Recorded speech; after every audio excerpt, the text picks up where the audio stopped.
Cuando Jesús llegó al templo, los principales sacerdotes y los ancianos del pueblo se acercaron a él mientras enseñaba. Jesús les preguntó, ¿qué les parece? Un hombre tenía 2 hijos y se acercó al primero y le pidió, «Hijo, ve hoy a trabajar en mi viña».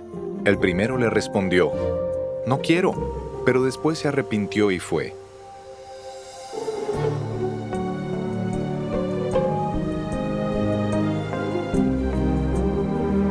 Luego se acercó al otro hijo y le pidió lo mismo. Este le respondió, «Sí, señor, ya voy», pero no fue. ¿Cuál de los 2 hijos hizo la voluntad de su padre? Ellos respondieron, «El primero».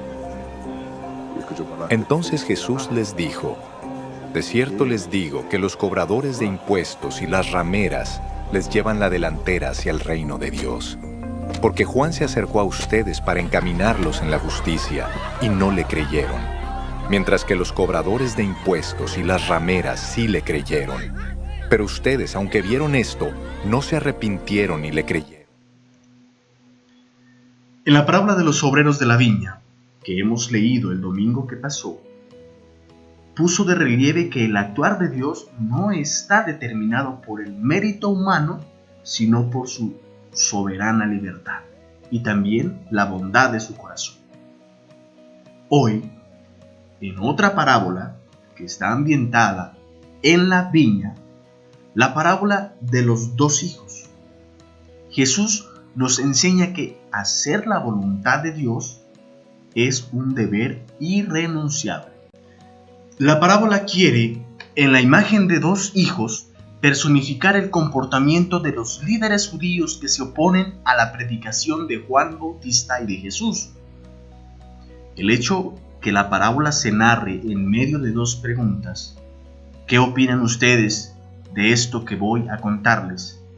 ¿Y cuál de los 2 hijos hizo lo que el padre quería? Implica que lo que se quiere es provocar una reflexión. Un hombre tenía 2 hijos. Ya desde el principio es diciente el hecho que se hable de un papá y no de un patrón. Este comienzo nos recuerda la parábola del Padre Misericordioso.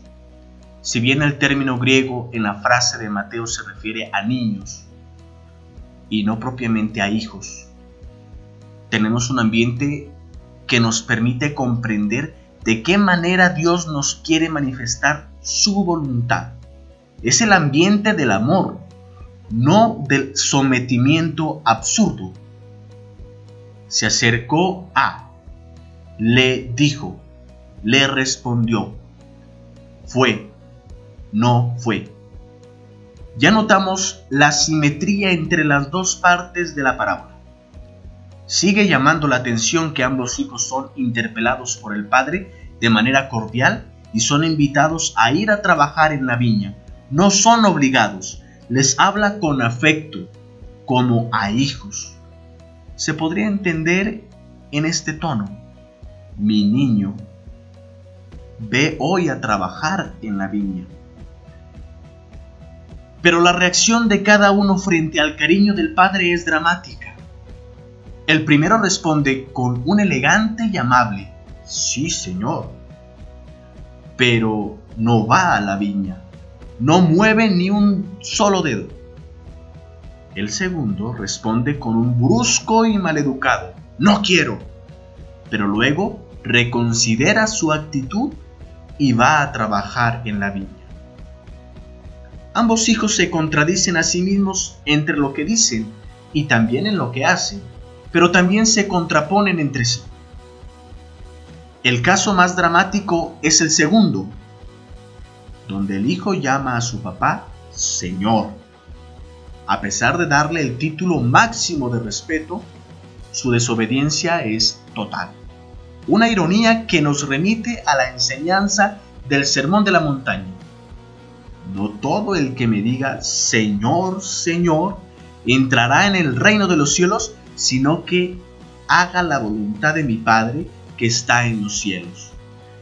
La parábola quiere, en la imagen de 2 hijos, personificar el comportamiento de los líderes judíos que se oponen a la predicación de Juan Bautista y de Jesús.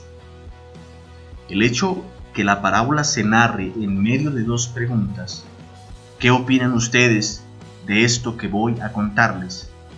¿Y cuál de los dos hijos hizo lo que el padre quería? Implica que lo que se quiere es provocar una reflexión. Un hombre tenía dos hijos. Ya desde el principio es diciente el hecho que se hable de un papá y no de un patrón. Este comienzo nos recuerda la parábola del Padre Misericordioso. Si bien el término griego en la frase de Mateo se refiere a niños y no propiamente a hijos, tenemos un ambiente que nos permite comprender de qué manera Dios nos quiere manifestar su voluntad. El mensaje de la parábola está claro. No cuentan las palabras sino las obras, los hechos de conversión y de fe. Jesús, lo hemos oído, dirige este mensaje a los sumos sacerdotes y a los ancianos del pueblo de Israel, es decir, a los expertos en la religión de su pueblo. En un primer momento ellos dicen sí a la voluntad de Dios, pero su religiosidad acaba siendo una rutina y Dios ya no los inquieta. Por esto perciben el mensaje de Juan Bautista y de Jesús como una molestia. Así el Señor concluye su parábola con palabras drásticas. Les aseguro que los que cobran impuestos para Roma y las prostitutas entrarán antes que ustedes en el reino de los cielos. Porque Juan Bautista vino a enseñarles el camino de la justicia y ustedes no le creyeron. En cambio, esos cobradores de impuestos, esas prostitutas, sí le creyeron. Pero ustedes, aunque vieron todo esto, no cambiaron de actitud para creerle. Traducida al lenguaje de nuestro tiempo, la afirmación podría sonar más o menos así.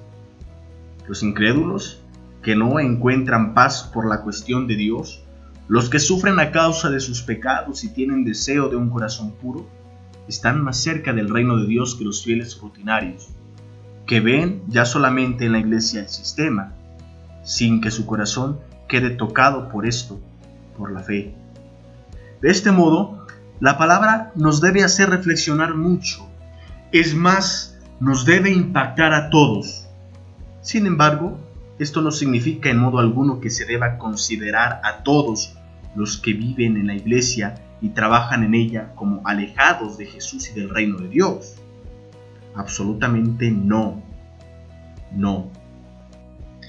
Este es el mensaje y este es el momento de decir más bien una palabra de profundo agradecimiento a tantos colaboradores, empleados y voluntarios, sin los cuales sería impensable la vida en las parroquias y en toda la iglesia.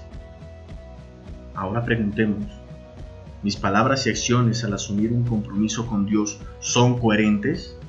¿Hablo de más cuando asumo alguna responsabilidad o tarea y termino sin concluirla o sin hacerla? Cuando Dios me invita a comprometerme en una acción concreta, ¿evito asumirlo? ¿Alguna vez dije no a alguna obra de Dios y terminé haciendo más de lo que planteaba? Ser discípulo del Señor es aceptar tu llamado, dejar todo y ponerse en camino tras tus pasos. Ser discípulo es tomar la cruz de cada día, darse cuenta que seguirte genera conflicto, produce enfrentamiento y controversia. La fidelidad, Señor, se construye cada día al tomar tu cruz de la coherencia. Ser discípulo es aprender de ti, tenerte como maestro, buscarte como referencia para nuestras decisiones. Ayúdanos a ser tus discípulos con alegría y con fidelidad. Señor, sé que he dicho sí en varias ocasiones. Hoy quiero hacer de mi sí algo concreto y hacer un compromiso más allá de las palabras.